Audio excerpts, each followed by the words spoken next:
Por que eu acho hoje que Transição Paulista é uma das oportunidades mais óbvias na Bolsa? Mas a minha carteira de dividendos, eu faço da seguinte maneira. Eu pego todo o horizonte, né, de ações que eu vou ter na minha carteira. Então, sei lá, o número X de ações.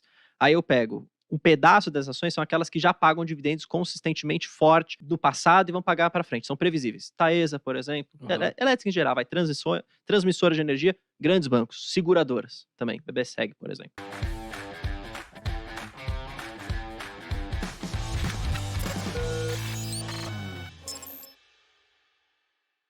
E aí um pedaço da minha carteira eu falo, olha, aqui as famosas crescidentes, né, que eu vou colocar aqui dentro. Que são as empresas que às vezes já pagam hoje um pouco, mas tem a possibilidade de crescer e pagar muito lá na frente. Sim. É o caso, por exemplo, no meu caso aqui, que eu acho que isso acontece, que é o Klabin, que hoje já paga um pouco, mas tende a pagar muito mais no futuro. E é o caso de, por exemplo, você às vezes comprar uma empresa que você vê que ela vai pagar bem, e hoje às vezes nem paga tanto. Como, por exemplo, Taurus da vida, se você for pensar, pode colocar no radar. Você pode colocar uma Rumo no radar também. Então, acho que tem espaço para isso na minha carteira. A maior concentração, para mim, já fica nessas empresas que já pagam hoje.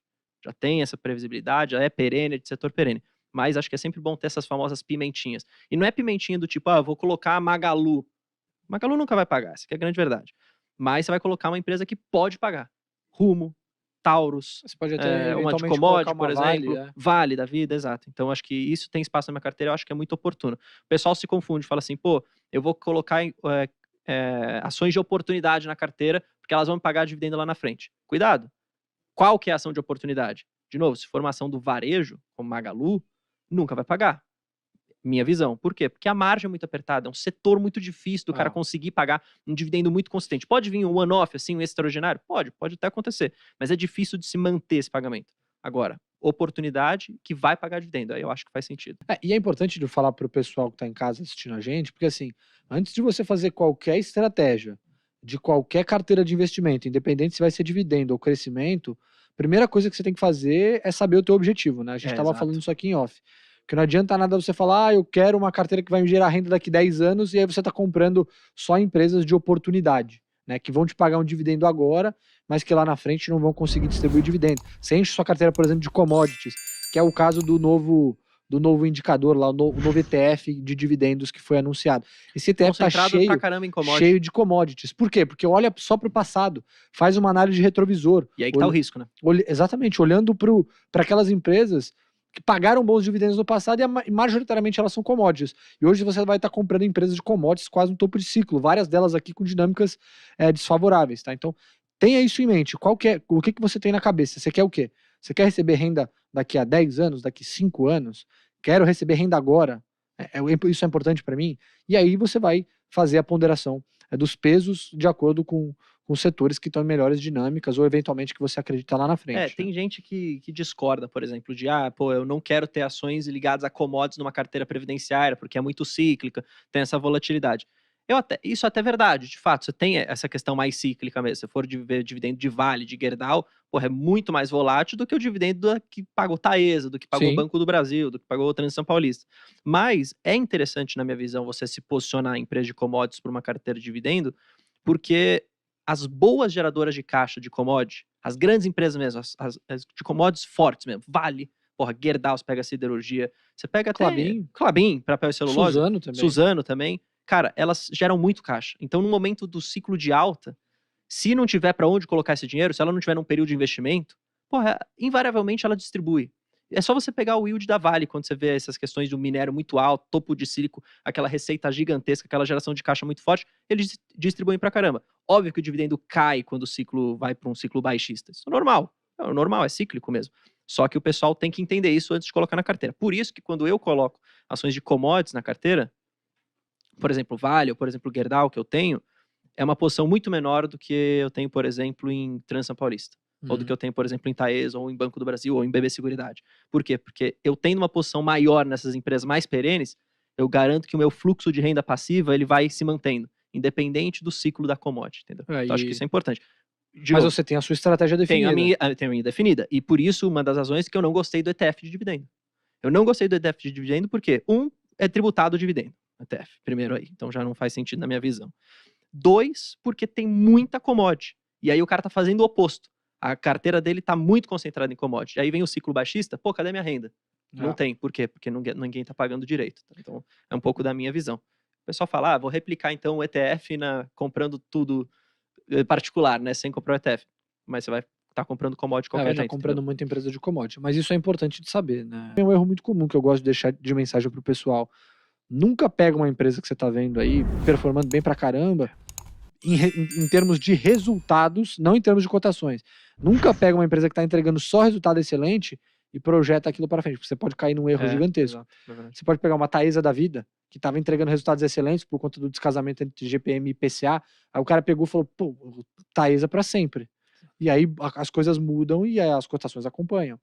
Porque as pessoas acabam perpetuando, de fato, cenários de céu de brigadeiro, né? Então, acho que isso é importante. Veja se você concorda também, porque naquela parte que eu estava falando, né, de às vezes você sair de uma ação porque as cotações estão sendo penalizadas por uma questão de curto prazo, aí você, vou sair dela, porque talvez não seja o momento para comprar, vou para uma outra. Aí por que eu não gosto muito de ver dessa maneira? Por exemplo, Trans-São Paulista. Por que eu acho hoje que Trans-São Paulista é uma das oportunidades mais óbvias na Bolsa? Porque a empresa ganhou três lotes muito importantes no último leilão. Para ser bem sincero, muito importantes. Os analistas calcularam, o Vitão aqui na Genial calculou e falou, vai ser uma boa rentabilidade, vou entregar boa rentabilidade desses lotes. Só que o que acontece com a empresa? Ela vai precisar se alavancar, vai precisar colocar aquilo de pé. Enquanto ela estiver fazendo isso, o dividendo vai ser baixo. Vai demorar o quê? 4 anos? Sei lá, 5 anos, vamos colocar, de dividendos baixos, Trans-São Paulista, talvez na casa dos 4,5%, 5% no máximo. E aí o que acontece? O pessoal sai, porque o dividendo está baixo, a cotação vai caindo. E o institucional, de certa forma, também não vai entrar, porque a empresa não tem trigger nenhum, está colocando os projetos de pé, o que vai acontecer para a ação andar? Nada. Então vai ficar mais ou menos uns 4 anos sem fazer nada, e aí os preços vão caindo. Com os preços caindo, é aquilo que eu falo, isso talvez seja uma oportunidade de eu comprar hoje, por quê? Porque se eu compro hoje, e daqui a 5 anos aqueles projetos estão de pé e ela começa a me pagar dividendo, olha o yield on cost que você vai ter nisso. Sim, sem dúvida. Porque você comprou um preço muito bom. Então, por isso que eu falo, eu não me importo que hoje, Trans-São Paulista, minha posição esteja negativa. Porque eu acredito na empresa, eu acredito no modelo de negócio, eu acredito no setor. Então, estou comprando, acho que é uma oportunidade muito óbvia, mas concordo com você. Se é um cara que quer um ganho de capital também, às vezes ele sai de Trans-São Paulista hoje, vai para uma outra empresa, ele tem um ganho de capital muito mais rápido, muito melhor. E também, às vezes, até bons dividendos. E você diminui o teu risco, né? Porque imagina assim, diminui o risco. Quanto mais fluxo de caixa você tiver mais para frente, em tese, mais risco você tá carregando, né? Mantendo aquele papel em carteira. Então, às vezes, o cara pode fazer uma troca, né? Ele pode eventualmente tirar a Transmissão Paulista e ir para uma Taesa da vida. Que foi, inclusive, o que a gente fez na carteira de dividendos. E não é errado. Não é errado. E assim, não é porque a gente não gosta de Transmissão Paulista. É porque a gente acha que ela sempre esteve muito bem precificada. E aí o dividendo era muito mais interessante. Era uma empresa que entregava dividendo e crescimento.